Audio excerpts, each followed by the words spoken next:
Okay, like I said, welcome to this free webinar. This free webinar is part of a program we are offering. First, I'm going to go through the agenda with you. We'll have like 2 minutes for welcome. That's what we're doing right now. Then we have a brief comment about our first new course in entrepreneurship and innovation. And then we will have the privilege to have Professor Peter Kawelet talking about the business model and the pivot. And then we have a session for the QA, and then we'll have a QA session. We would really appreciate if you could let us your questions on the chat, and he will be answered at the end of the session. Now, like I mentioned, we're going to talk about briefly about the Entrepreneurship and Innovation Program, which starts on February 20th. This program, it's a program in a joint alliance with the University of Applied Science and Art of Southern Switzerland and Unicamia. It's a signed collaboration agreement. This course, you can take it as just one course or as part of a broad track for Innovation Management Certificate Advanced Study, CAS, which will require additional credits. It would be a 12 ECT credits. You will have to have an undergraduate degree, work experience, complete 80% of the attendance, and submit all your work on time. We will start the program, as I mentioned, on February 20th, and then along the year, we will have other courses. We will have managing innovation, management high performance team, digital transformation and data-driven sustainable innovation, and along final projects for if you want to get the CAS certificate. Talking about the entrepreneurship and innovation course, the key learnings that you will gain would be skills as entrepreneur for a management and entrepreneurial life cycle, how to manage in the entrepreneurial journey, and how to design and construct innovative business model. Also, you will be working on developing innovative way of thinking using tools and methods for innovation, identifying and recognizing business opportunities and evaluating those opportunities.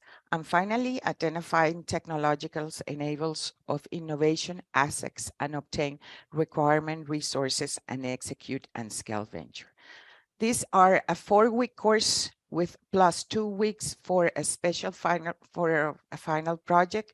And we are very proud to share with you our faculty, Peter Kawelet, who I will be introducing briefly, Ivan Ureta, who is Senior Lecturer of Executive Education at the Department of Business, Economics, Health, and Social Care at SUPSI, Sonny Dua, who is an organizational change leader with Amtrak, leads digital transformation changes program, and a lot more actually, and Osvaldo Lorenzo, who is CEO of Unicamia, and he is also visiting professor at Manchester and Deustown Business School, and also co-author with Peter Kawelet of the book Entrepreneurship, Innovation, and Technology, a Guide of a Core Model Tools.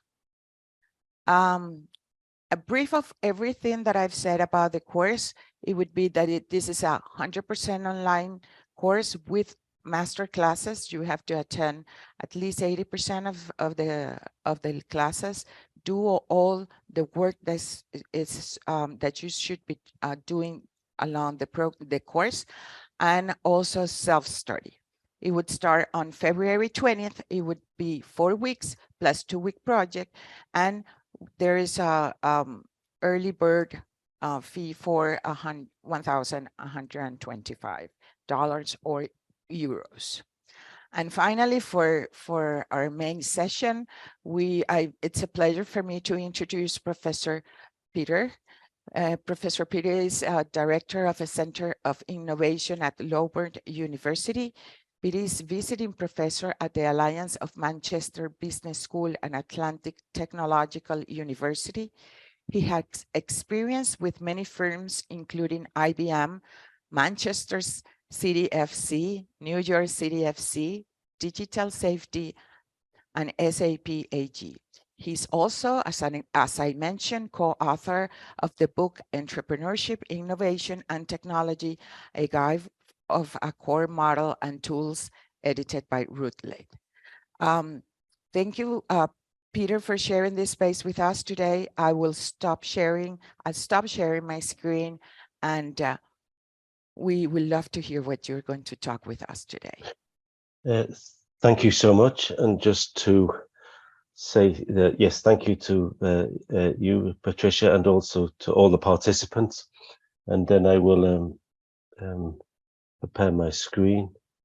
And let me just check that it's working okay, because it usually takes a moment until we have it. Can you see my screen? Yes, we're seeing it. Thank you so much. So, yes, once again, thank you, everyone. And we are talking about the business model and the pivot. And what this implies is to have a look at this fascinating, difficult, challenging, sometimes wonderful, sometimes frustrating entrepreneurial journey that, you know, in a kind of classic fashion, what a startup, what its founders might be going through in the early phases of building a new company on its way to success. The business model and the pivot are two key concepts, and we have a look at what they are and how they interrelate in this presentation. First of all, to start this, we'll talk a little bit about the concept of bounded rationality. Let's explore that in a moment, and then focusing on what is a business model. What is the business model canvas will be familiar to some of you. And then I'm going to focus on, in a sense, the starting conditions of the entrepreneur, because that's quite a useful point of discussion for us to think about. The nature of the entrepreneurial journey for each group of founders, for each individual, is going to be different according to where they start from. And then once we have that, we see again that the concept of the pivot is very important. You know, once we begin to put up some evidence about the nature of the entrepreneurial journey being very complex, that the business model is itself complex, that we are working with bounded rationality, and that each startup, each group of founders starts from a different position, we begin to see very much that the pivot, which is basically to change direction, or potentially to change direction, is a very important part of the journey. To pivot successfully is one of the keys to success. We have two case studies, and we will have a look also at the types of the pivot, and then we will kind of make a conclusion in relation to the entrepreneurial journey, and we will accomplish all of this in 35 minutes or so, so we have some time for questions. I will keep looking at my clock to make sure I am on time. Let's start with this concept of bounded rationality. A famous concept originates with the Nobel Prize winner Herbert Simon, who's basically saying, actually, in any given situation, the complexity of the situation is greater than the parameters, the variables we use in making a decision. So we are rational. We are, as decision makers, rational in our business lives or in all aspects of our lives, but we are boundedly rational. We don't know everything. We don't have all the information. We don't have all the knowledge. We don't have all the computational capacity to deal with all of the information. So as decision makers in any kind of given situation, we are rational, but boundedly rational. He means there's a boundary on it. We are not taking everything into account. It's not possible for us to do so. So this is quite an important kind of observation as we start an entrepreneurial journey, that at each stage, we don't know everything. We don't know the full conditions of the market. We don't know the full conditions of the firm. We don't know the full conditions of our partners. We don't know fully about the technology. And so we are working with a bounded rationality. And this degree of uncertainty is kind of a very nice place to start a discussion of what it is to be a successful entrepreneur. I'm sure those of you who are on this entrepreneurial journey or have experience of it, already you begin to say, yes, this is how it is working. Next, I come to that kind of the first of our two main concepts, which is the business model. So what is a business model? Now, a little bit fanciful, a little bit rich, but Joan Margretta states business models are at heart stories that explain how enterprises work. I know what she means. I know what she means by this emphasis on a kind of narrative, on a kind of story. But where I'm going to emphasize for us at the moment is the second part of her definition, where she says, explain how enterprises work. The explanation of the offer, of the relationship between the entrepreneurial startup venture and its customer base is the business model. Let me restate that quickly. Just to restate, the business model is explaining the relation between the firm and its environment, between the firm and its consumer base. It is saying what it offers, what it gains in return, and how it accomplishes what it needs to create value for consumers. So a good business model answers fundamental questions. Who is the customer?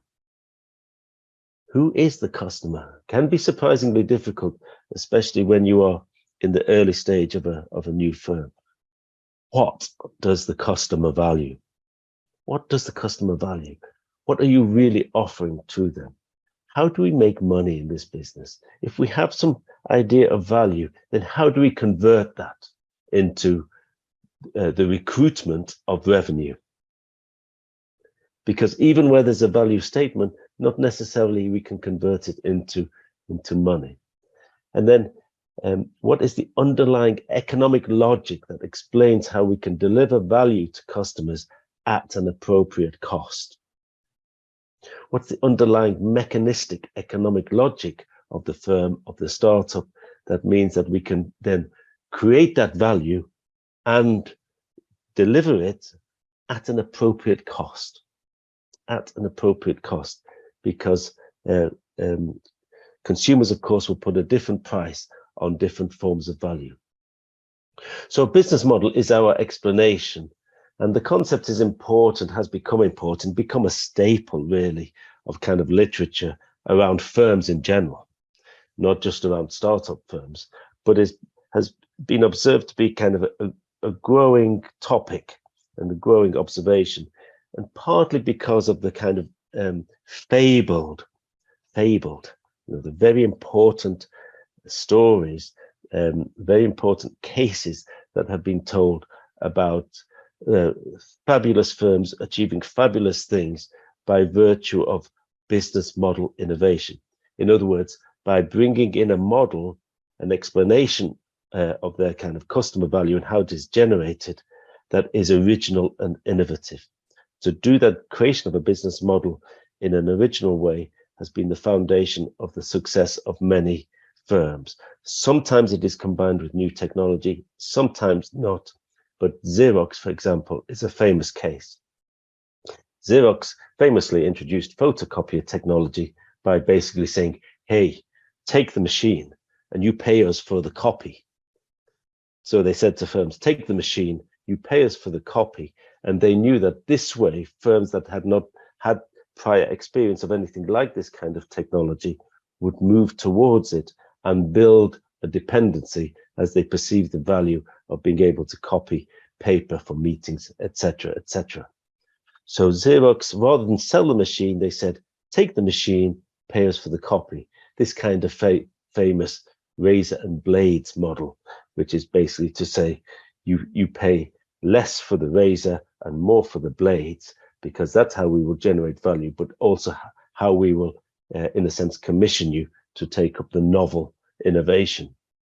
So Xerox is a famous case. McDonald's is a famous case, the way in which they developed the franchise business model to promote very fast firm growth.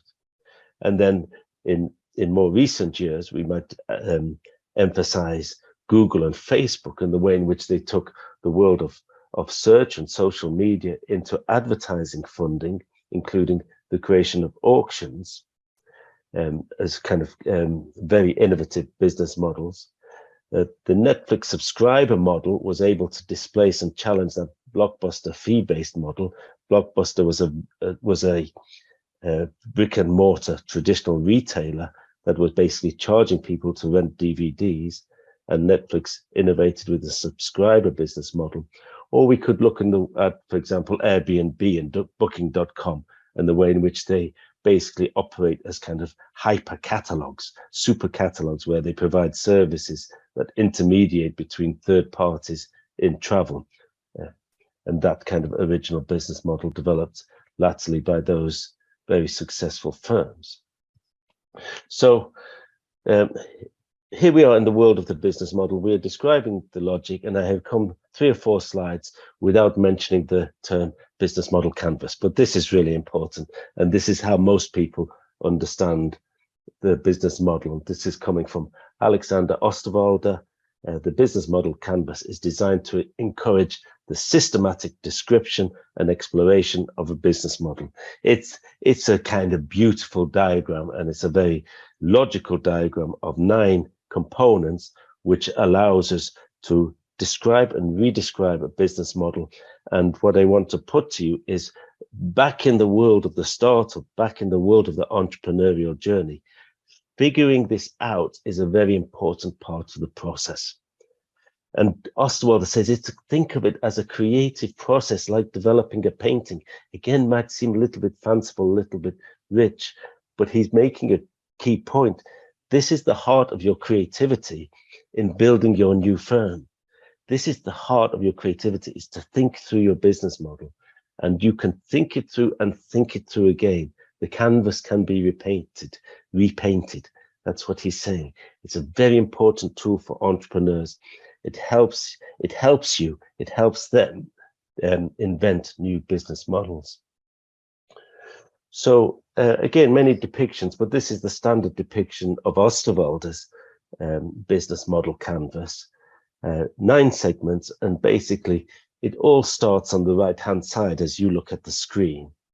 Basically saying, okay, you are in your startup now, you are building your new firm, and what you have to do is to figure out and focus upon the value creation that is represented on your right-hand side of the screen. Maybe starting with that question of, who are your customers? Who are your customer segments? The most right-hand part of the diagram. That looks like this. Basically, what you are seeing in the diagram is between the right and the left. On the right-hand side, you are focusing on the value that is created.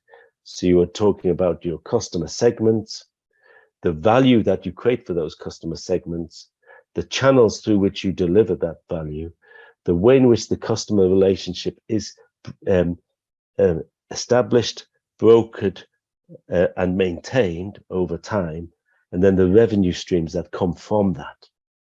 And one can imagine very different decisions can be made just on this right-hand side of the diagram. On the left-hand side, we focus on how the value is created. In other words, once we have this concept of value on the right-hand side, what do we need to do? Who do we need to work with?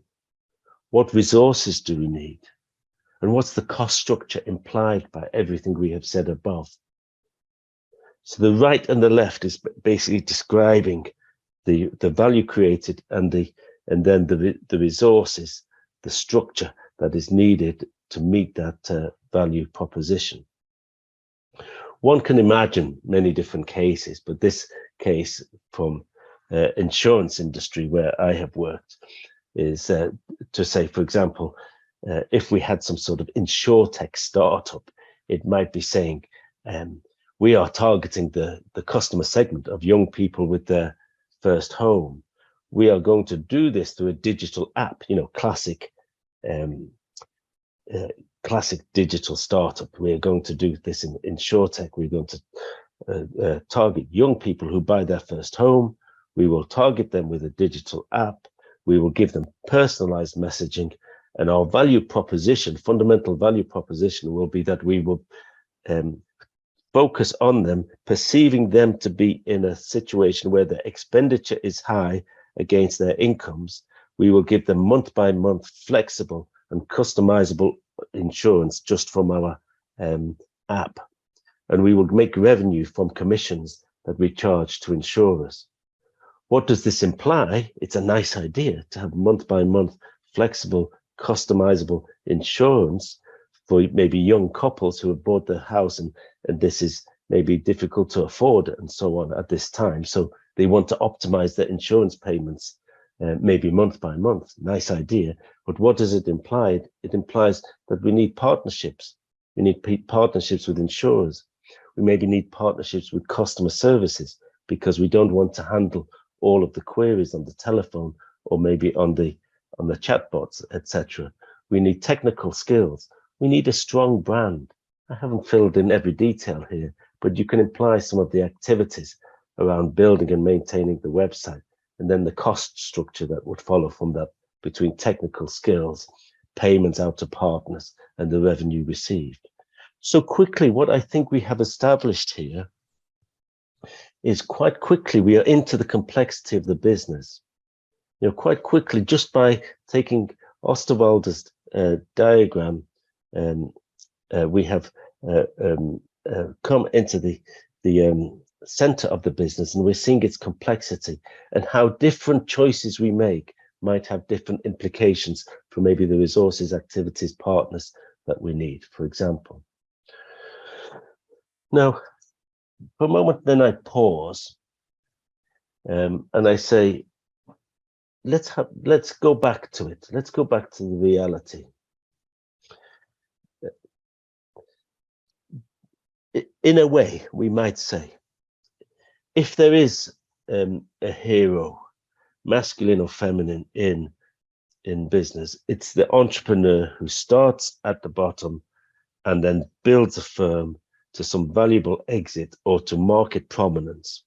And that's the kind of the greatest story, if you like, in business, is the entrepreneur who comes with a commitment, an idea, an investment, and then builds that firm. And I think many of the most celebrated business people have this characteristic. They started in the garage or they started in the bedroom, and then some years later they have either exited at high value or maybe built a top 100 company that is known. And many of the most famous people, I think we were to put up our hands and discuss, would satisfy this condition of having undertaken this journey. But the reality of this journey for most, is in a sense many factors will affect it, because we're dealing with bounded rationality. We don't understand everything. Even once we have done our work on identifying the business model, we have moved ourselves forward a lot, but we are still finding out. We still have to go on a journey to find out and test. So the entrepreneur's journey will always be affected by the starting position. Whether there is background experience, background wealth, dependence, for example, people on whom are dependent on the income coming into the household, such as children. Timing is a key thing. Is this technology ahead of the curve, too far ahead of the curve, or maybe a little behind the curve? These kinds of things. Are there other technologies available? Timing is an important point. What about the broader economic picture? Can we raise funds? Can we build an early customer base? Or maybe are we just unlucky and launching a great idea at a bad time, just as the market is going into recession or decline? Not everything is known and not everything is under control. Therefore, the point that I'm going to make is that necessarily out of these forces of complexity, bounded rationality, and the starting conditions of the entrepreneur, necessarily we arrive at the idea of hypothesis testing, of experimentation, that the startup entrepreneur's journey is one of experimentation and finding out and testing things as we go along. There is no rational plan that we can just follow. Instead, we have to iterate, cycle, build with agility our new venture out of our business model. As Alexander Osterwalder says, paint and repaint, paint and repaint. The entrepreneur will go on an iterative journey. Experimentation is very important, and it's also very reassuring, because the experimentation will become our friend, rather than to say we have a plan and we will fight against all the odds. The simplest kind of Hollywood script line. We have a plan and we will fight against all the odds to achieve it. No, what we will do is we will work flexibly and in an agile way to respond to the information we get. And sometimes we will change the nature of the business model. We will change it in some fundamental way. And this is the idea of the pivot. Again, the point I want to emphasize here before I go a little bit further into the idea of a pivot, the point I want to emphasize is that this idea of flexibility and experimentation is your friend. It's your friend. It means that you can make decisions in manageable, iterative, means cycling process, such that you are being prepared. Hey guys, we are all the founders of this firm, and we will work on this business model together. We will develop that business model together. We will experiment together. And when the time is right, we will change it together. And that's actually a nice format for, in reality, achieving success, rather than, maybe a simpler narrative which says we get the plan right at the beginning, we execute it, and we don't give up under any circumstance. I don't think that one is really realistic. Every great firm will pivot, especially in its formative journey. So the pivot is very important. Alongside the pivot, I just put in another little bit of terminology, this idea of the minimum viable product. The minimum viable product, which is, according to Ries, is the version of a new product which allows a team to collect the maximum amount of validated learning about customers with the least effort.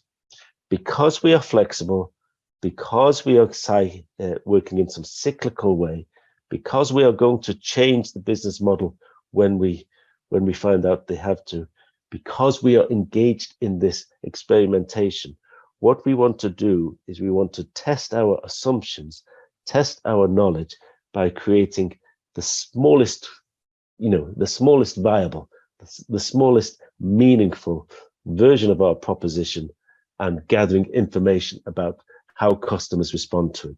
This might be the functionality of an app, or it might be a kind of a service model or part of a service model for something traditional like a restaurant. But we want to establish the MVP, the minimum viable product, because this is our first and key experimentation. We want to collect the maximum amount of validated learning about customers with the least effort. We have a real world case coming in to describe this again. The minimum viable product will introduce some functions to the marketplace in a way that is sufficient for entrepreneurs to learn about authentic consumer reactions. Hey, how did you like the way in which we made that coffee? Did you think it was different to the other stores? Hey, how about the way in which we package together the meal and we price it differently to the other restaurants? Or how did you find those functions of the new app we have developed? Did you like them? Because they are important to us going forward. If you like them, we will build you more functions, the MVP.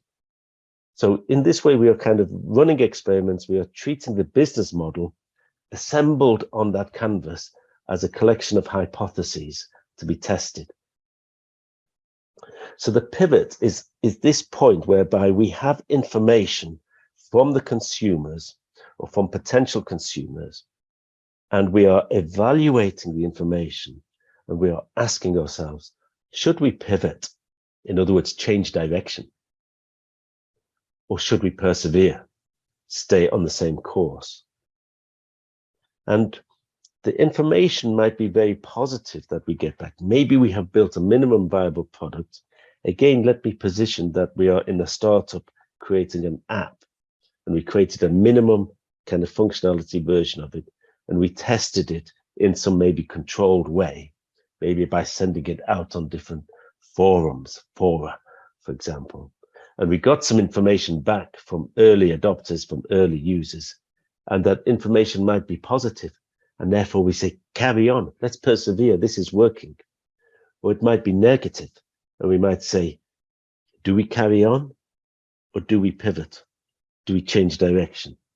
Is this something in the data that means that we are confident that even with a negative result, we should persevere, or do we pivot? And these pivot or persevere decisions are absolutely critical in the journey of a startup. What is the information you have back telling you? And then don't be afraid of it, because when you think of successful firms, you see actually very successful firms pivot even when they are established, but especially have pivoted and changed position in the early years of their foundation.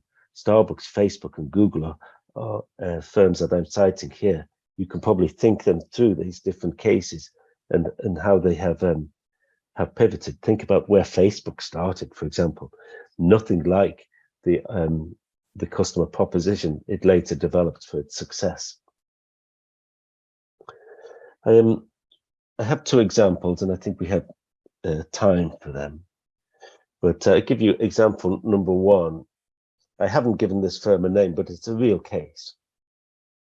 Let me just call it startup number one. And startup number one was a digital web-based startup. And it introduced a kind of concept, had a concept of flexible, creative messaging that could be used maybe by young people. So this was like messaging whereby young people could send each other messages, but with a bit more flexibility, a bit more creativity than you see in, or certainly you would see in most of the social media sites going back 7 or 8 years ago, when this firm was current. Now, so it had this creativity. It had concepts of time locks, for example. You could make your messages, greet your friends in the morning, in the afternoon, on their birthdays, on their anniversaries, and so on and so forth. Had this concept of time locks. And to test this creative environment for messaging, pilots were introduced, which took the system to young people at schools. It's very creative, but actually uptake amongst the young people as the MVP, the minimum viable product, was introduced to young people through kind of controlled pilots in educational environments. Actually, the uptake was low and the response was flat. And the founders were confused because they thought we gave a really creative and fun way to communicate. Young people, they like to communicate, but they are not actually very enthusiastic about our platform, about our app. And they were confused because they had expected a positive result. The result that they got, that they received was not entirely negative, but was substantially disinterested. So the founders already had investment, already had made some key decisions, already given time, already worried. They decided that they must pivot. And they said, okay, let's try the same technology, but in a different way. Let's bring it to brands, to firms, to companies, and say, would you like to use this technology, say for a celebration around your brand, through a special event, if you're doing a promotion, if you're having anniversary of the firm, if there's something special happening that you want to promote? Would you like to use our technology? And when they made this pivot, so instead of addressing a kind of B2C market directly, they went to a B2B market and worked with brands. When they made this pivot, they were very successful. Very famous brands said, yes, we would like to use it and we will work with you. But this depended on very low pricing. Basically, the brands understood their own power, that they were bringing consumers to the app as much as the app was bringing functionality to the brands. And the brands had understood their power and insisted on very low pricing. This meant that the startup, although it was dealing with very famous companies, was not sustainable. It was a paradox, true story, paradox. We have some of the most famous brands in the world, but we cannot generate revenue. You see that point about how you generate revenue in Osterwalder's model on the right-hand side of the picture. Absolutely fundamental. They hadn't thought this through. The brands could bring consumers to them, but they understood their own power and they insisted on very low pricing. So a second pivot was undertaken, and this was to introduce a subscription model. It was a fairly clever subscription model based on freemium pricing, which is common in the digital world, but it killed the company. The brands walked away. The consumers didn't retain the individual consumers and interest in it. It killed the company. That second pivot was a disaster. We can explain why, but that's not really the point of our story. What we will do is just have a look at this concept of the pivot in a bit more detail as we come, and then it will bring us into the final stage and the conclusion. So Ries he is more than anyone identifying the importance of the pivot, and he gives different types of pivot. I've just listed them here. Zoom in, zoom out. In other words, we concentrate on some features more than others. This kind of thing. Customer segment. We change our customer segment. We go from young people to older people, middle-aged people to international people. We go to different customer segments or customer needs. We basically say we need to what we were addressing was maybe young people buying their first home and trying to afford insurance as well. Well, maybe that wasn't the right customer need. Maybe the need that they had was something else, this kind of idea. Or platform, we maybe say, well, actually what we should be doing is bringing more parties around this value proposition, more parties around this problem, rather than trying to solve everything ourselves or changing the business architecture. Anyway, there are lots of these value capture pivots, changes in the way in which a company captures value, changing the channels, changing the technology. And Ries is saying these are kind of the standard moves. This is the choreography of the startup firm as it's learning about itself. Another case study then I will develop from this, but you can look at, just to look back at that unsuccessful case study, we say basically that the what happened was in that first company I just mentioned, we see a customer segment pivot was successful. The first one where they changed the customer segment from B2C to B2B was successful, but the second value capture pivot was not successful. And it would add the observation, again, we can explain what was going on, that there was always a problem with the business architecture in that firm. Now, a second case is the successful one, say startup number 2. Again, it's a real company, and I haven't given it a name, but startup number 2 was doing something different and basically brought very highly skilled people, high knowledge people together to solve cyber-related issues on behalf of charities, NGOs, and the public sector. So in a way, the proposition is here, bring the best knowledge to the most deserving institutions and groups. Bring the best knowledge to charities and to the NGOs and help them with their cybersecurity issues. And it's a kind of social enterprise.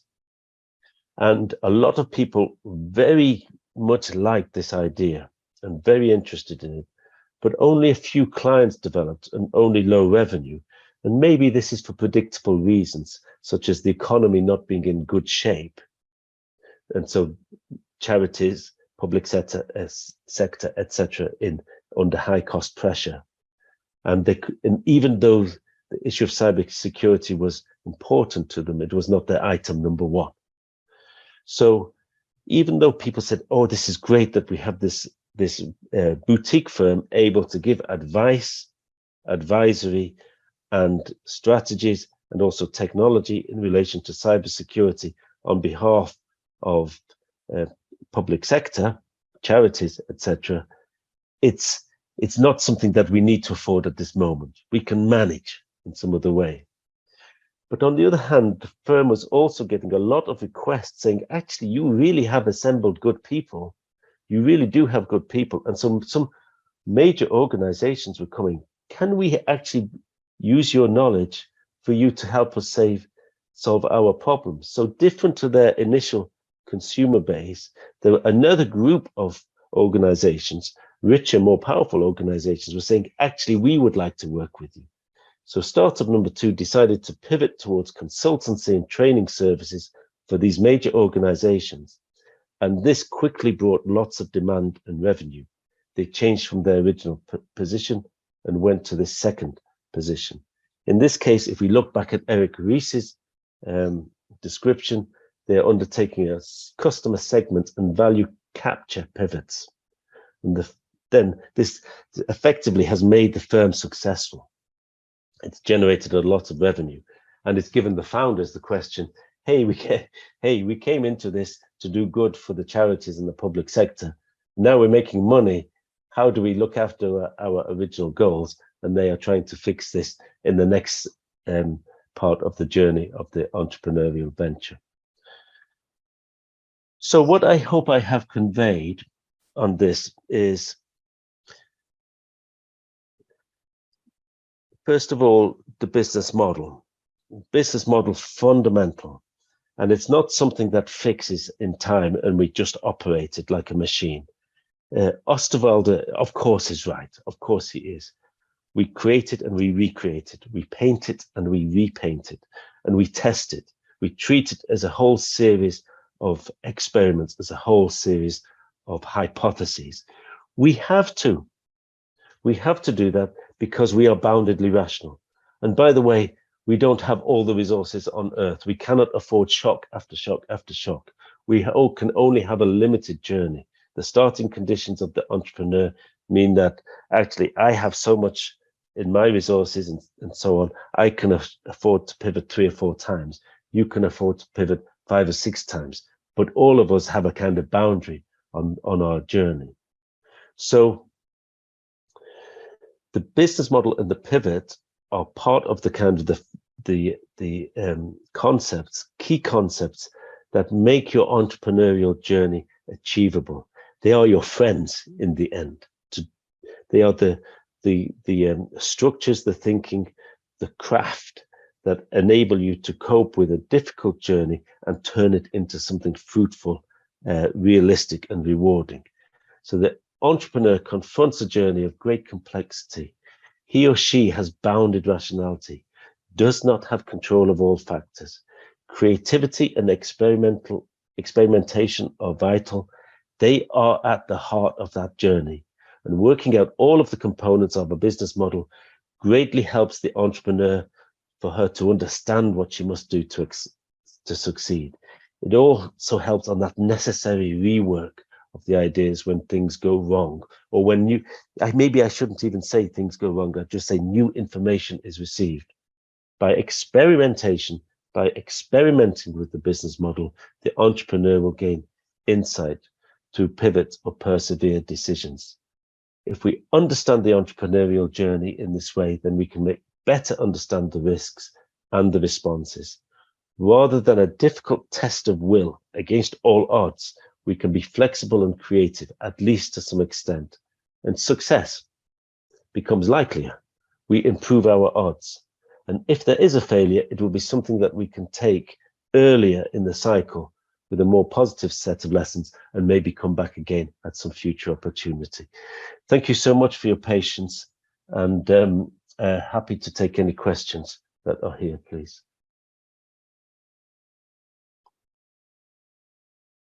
Thank you, Peter.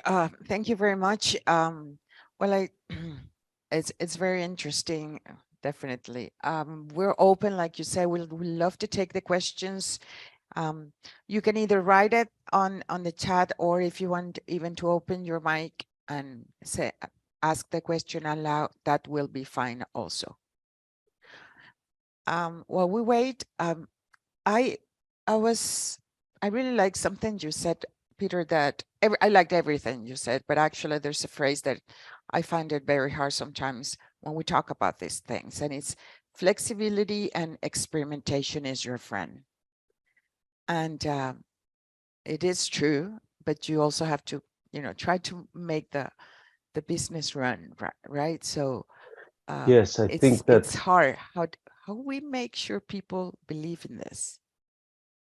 yes, that's right, and I think the logic of the firm is that it's a very good point you highlight. So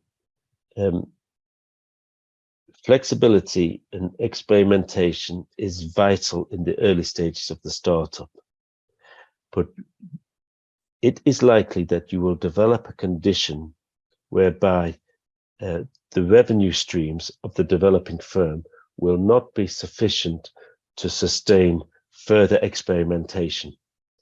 So you will come to some point whereby your revenue streams, let's say you have had initial success, you're into your second or third year, and by now you have some financial backing, there is some expectation of results, and further pivot, further changes will exhaust your resources. In those situations, you kind of have a high risk situation, because A, you need to deliver on your funding model, but B, a dilemma against that is, if the information from the market is negative, you need to change. And that kind of dilemma can set in for a firm a little bit further along in its journey. And by the way, that dilemma can also affect established firms. So one can say, in relation to your question, Patricia, that these things are your friend, but there will be difficult moments when you cannot afford them. And therefore,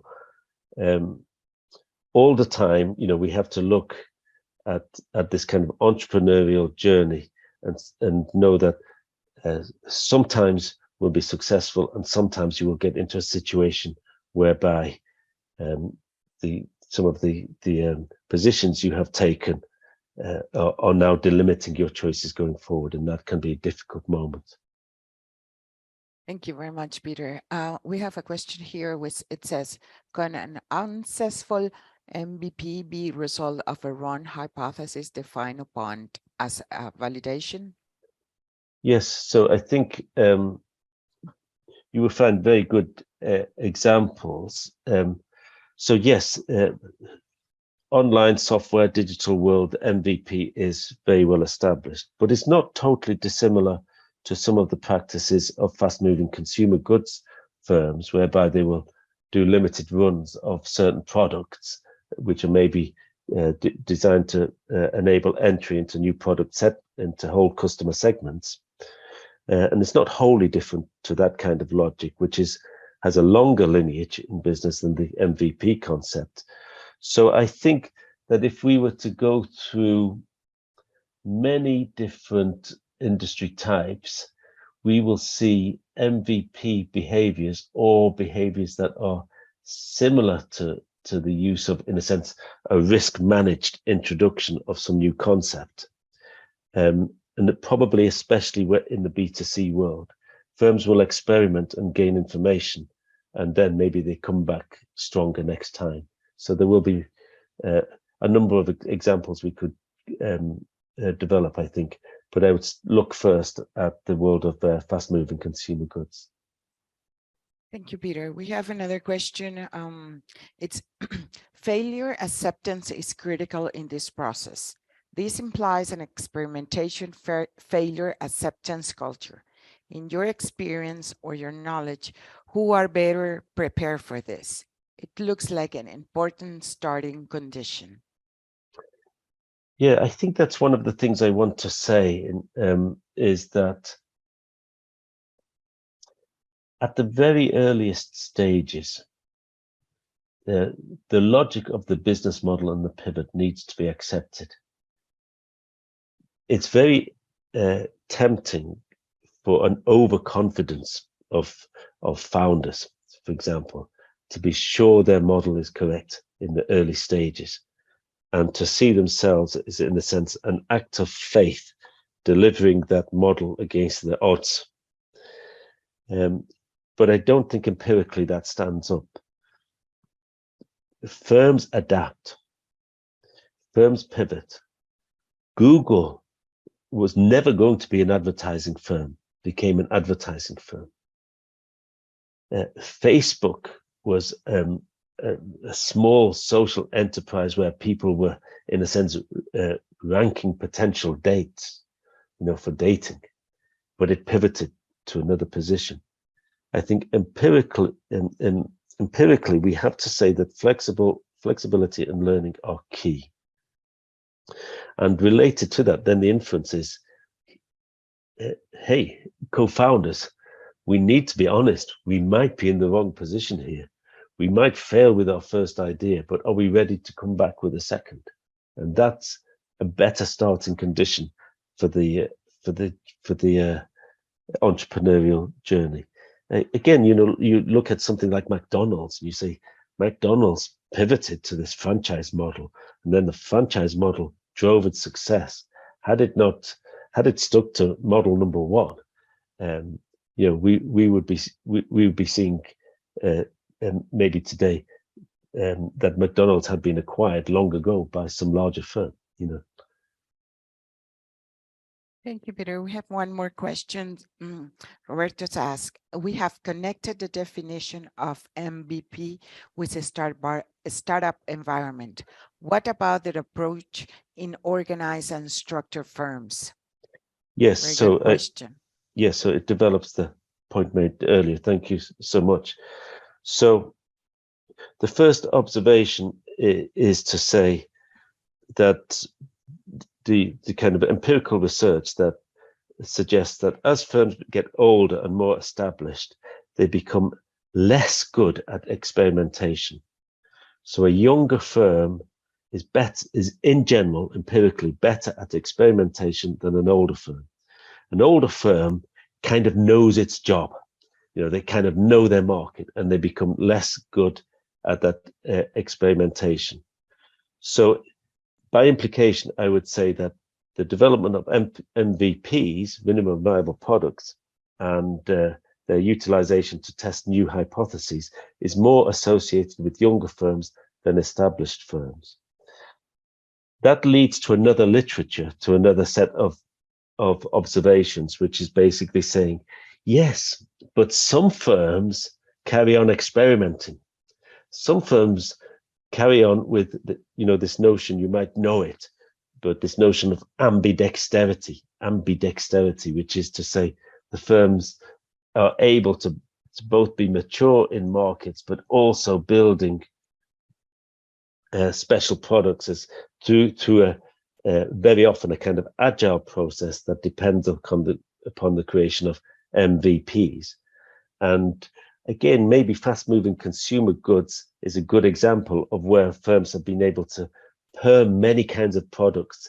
Even as they are very established firms, they create new demand by perming new products. But also then we would look at the software world and the way in which I think now in this 21st century, the very big firms in the kind of tech cluster of dominant firms are very strong in terms of their creation of MVPs and experimentation. Indeed, something like Google has more or less formalized the MVP because Amazon too, very often we find ourselves in some sort of beta test loop where they are testing some product, and we as users have been co-opted into that, whether we like that or not. So I would look for the MVP, even amongst established and structured firms in the fast-moving consumer goods market,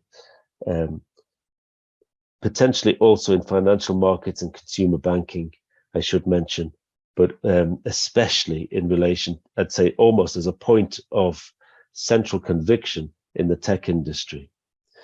In relation to the point about traditional car makers and now experimenting, we have seen serious experimentation, and a company like Toyota making several pitches at what the future of the powertrain might look like. And so we've definitely seen some kind of serious experimentation going on, even with expensive products like cars, and Korean and Japanese manufacturers, for example, introducing the fuel cell, and cars also making serious experimentation with the amount of autonomy software in the car. So as a mature industry, I think the logic of what Oswaldo's question is, even as a mature industry, very mature industry, a set of environmental conditions happened that moved the car industry, the automotive industry, out of incremental structured innovation into something much more elaborate, much more flexible, because of a particularly pernicious set of changes in their environment. So I would take your kind of logic as well, and say yes. I think we can argue that we see that in the even something as structured as the automotive industry. Thank you. And we have one last question. It's entrepreneurs can influence society considering the way they act and behave. How can we integrate business ethics and responsible management within business models, which have to be profitable, but also to impact society and solve society problems? Can we talk about ethical pivot? Yeah, this is a very lovely point, actually. So this is a key research agenda and a very lovely point. And I think possibly in that last term, the idea of an ethical pivot, there's quite an interesting and provocative suggestion for maybe a research agenda. So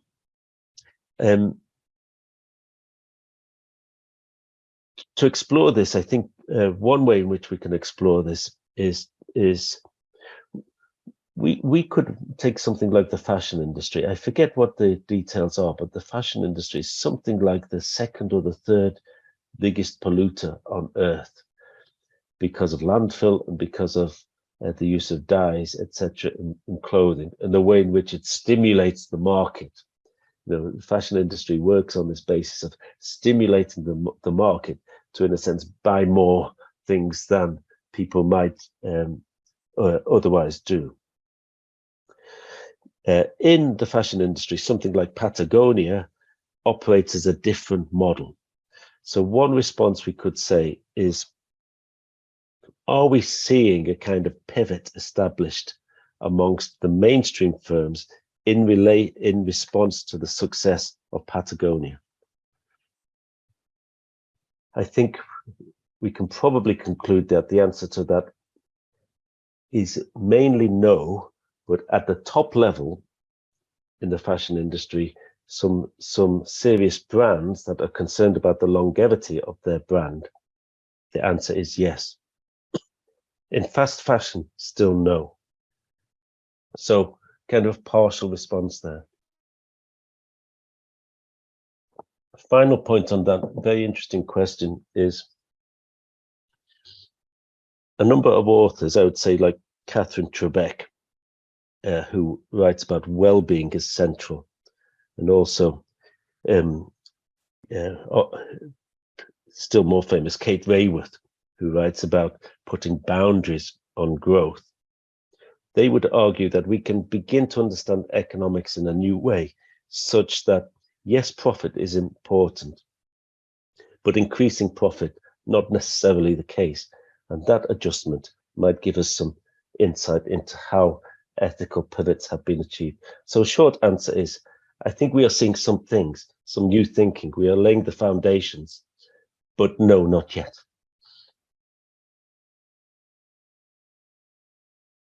Okay, thank you very much, Peter. Very, very interesting subject. Also, thank to everyone who participated at the webinar today. We hope to see them all at the program.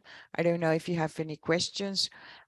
We will be sending a email with the recording of this webinar. So if you want to see it again, and if you need anything, we'll be very glad to help you. So thank you, Peter, again, and thank everyone for joining us with us today. And we hope to see you all in a new webinar. Thank you so much, Patricia, and everyone. Thank you for the questions, for the chance to talk. Please keep in touch. Yes, Will be a pleasure. Thank you.